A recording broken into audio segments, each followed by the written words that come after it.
rero ibibazo vyawe birashobora kuactiva ikintu kibi muri wewe, ariko iyo umutima wawe uri kuri Kristo, hako ikibazo cawe cactive ibintu bibi mu mayemoso yawe, ahubwo amajambo y'indemeshanyo. Yesu ngaho aravuga ati prenez courage, mureme, araturemesheje.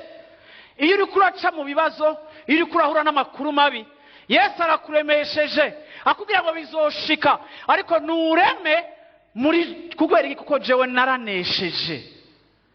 Izi bantu bibana n'indemeshanyo. Hari umuntu amenya ngo pastor ngo weco ndakukundira ngo urihumuriza. None ntihumurije ushaka ngire gute? Wewe mbarira ibindi bagira, wowe ugira iki? No banyura umogi.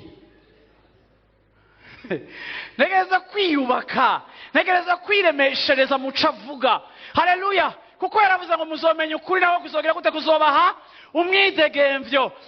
Haleluya! Umuprisonier urangiranwa Paulo yaravuze ngo nimunezerwe, kandi abivuze ngo nimunezerwe muri Yesu Kristo. Ndabisubiremo kandi nimunezerwe. Ni gute umuprisonier yandikira abidegemvya kunezererwa? Ibyo ntibishoboka. Yesu atari king of your life. Birashoboka bantu b'Imana, eglise ntitubahamagara kwigirisha. None ugashaka kwigira ibintu by'impuhwe, ibintu by'impuhwe ntibavyigirisha. C'est le résultat y'ikintu kiri réel, expérience réelle qui est en train de se passer dans ta vie. Iyo onya iyo ari ukuri, ça se reflète, ça se voit, ça s'extériorise à l'intérieur. Bwana sifiwe sana. Yesu ashimwe cyane.